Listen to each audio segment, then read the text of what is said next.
अतिशय दिलदार, स्पष्ट वक्ता, जे बोलला ते करायच्या याच्यात ठाम नेतृत्व.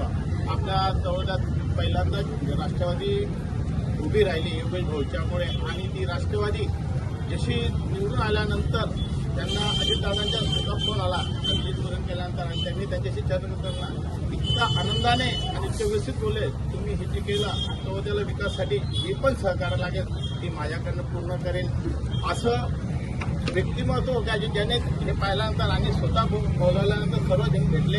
नंतर घटना घडायच्या अगोदर 2 दिवस अगोदर भेटल्यानंतर तुम्हाला पुढच्या आठवड्यात कशा प्रकारे निधी त्याचे नियोजन करा आणि तो म्हणजे हा व्यक्ती असा एक वेळ ज्या गोष्टी लक्षात आल्या त्या पूर्ण करणारा आणि शब्दाला जागणारा नेता आज आपला कोणी ठरवला.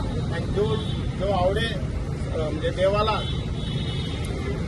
जो आवडे सर्वांना तो आवडे देवाला, असे आपण देणारा नेता होता. कधी कोणाची सत्ता असो त्या सत्तेत असणारा अजित दादा, नावात दादा होता, तो खरंच दादा होता. यांच्या गेल्यामुळे खरोखर महाराष्ट्राचं खूप मोठं नुकसान झालेलं आहे आणि आपल्या सर्व समाजाचे खूप मोठं दुःख आपल्याला पेलावं लागलेलं आहे. आज त्यांच्या श्रद्धांजलीच्या कार्यक्रमाच्या निमित्ताने, सर्वपक्षीय कार्यक्रमाच्या निमित्ताने महाकाल ग्रुप तसेच सर्वोदय गणेश मित्र मंडळ अध्यक्ष भैयाभाऊ चौधरी यांच्या वतीने मी दादांना मनापासून दुःखद भावपूर्ण श्रद्धांजली अर्पण करतो. या पुढील मनोगतासाठी मी तळोदा नगरपालिकेच्या उपनगर अध्यक्षा. नगरपालिकेची जे निवडणूक झाली होती त्याच्यात जो रिझल्ट झाला होता आणि त्यानंतर आमची नवीनच नगरसेवक म्हणून नियुक्ती झाली होती, त्यावेळेस आम्ही ठरवलं होतं की दादांना भेटायला जायचं. आणि ज्यावेळेस दादांना भेटायला गेलो त्यावेळेस दादांनी आम्हाला सांगितलं होतं की मी 3 वाजता तुम्हाला भेटतो. आणि अगदी वेळेवर 3 वाजता दादा तिथे हजर राहिले.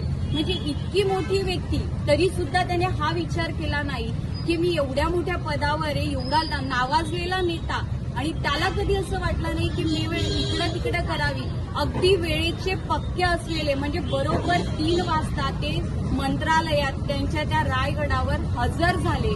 आणि ज्यावेळेस आम्ही त्यांना भेटलो तर त्यांनी इतका आपुलकीने स्वतःची इतकी आपुलकी आमच्या प्रती दाखवली.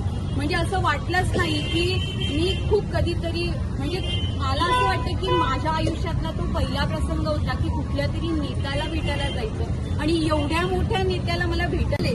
तळोदा शहरात राष्ट्रवादीसाठी कुठे म्हणजे एक छोटं दुकान पण नव्हतं आणि तिथे एक ऑफिस पण नव्हतं, पण तिथे योगेश भाऊ चौधरींनी तिथे म्हणजे बहुमत आणलं आणि सगळे नगरसेवक माझ्या ऑफिसला मला भेटण्यासाठी आले.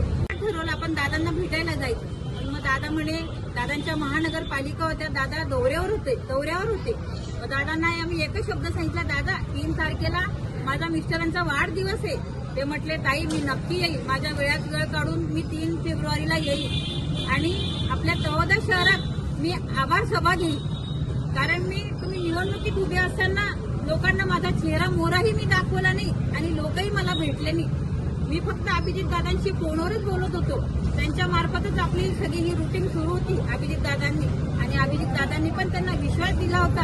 कारण योगेश भाऊ हे असं नेतृत्व आहे की ते जेवढे नगरसेवक उभे करतील दादा ते निवडूनच आणतील. आणि आपल्यासाठी आमच्यासाठी अजितदादांनी पण विश्वास ठेवला होता. परत आम्ही 24 जानेवारीला दादांना परत भेटले. 27 जानेवारीला दादांना न कळत भेटायला गेलो मंत्रालयाला. आम्ही आमच्या कामानिमित्ताने गेलो तर आम्हाला कॅबिनमध्ये दादा होते. आम्ही विचारलं की ते दादा आहेत का? हो आहेत म्हणे, पण दादांची लगेच मीटिंग आहे. तर दादांनी आम्हाला 10 मिनिटं वेळ दिला. दादांच्या ऑफिसमध्ये बसून आमचं काय कामकाज होतं आम्ही आमचे पत्र आम्ही दादांना दिलं. पत्र दिल्यानंतर दादा म्हटले, ताई तुम्ही 8 तारखेला पुन्हा या. मला बघितल्यानंतर दादांनी मला 27 तारखेला सुद्धा शुभेच्छा दिल्या. दादांनी, ताई तुमचं खूप खूप अभिनंदन म्हणे. तर मला आजही त्यांचे शब्द माझ्या हृदयात आहेत. ताई तुम्ही 8 तारखेला या. तर माझी 8 तारीख आता कधी येईल आणि मी कधी 8 तारखेची वाट बघेल आणि दादांना कधी भेटायला जाईल. दादा आता आपल्याला कधीच भेटणार नाही. दादांना एवढं 2 शब्द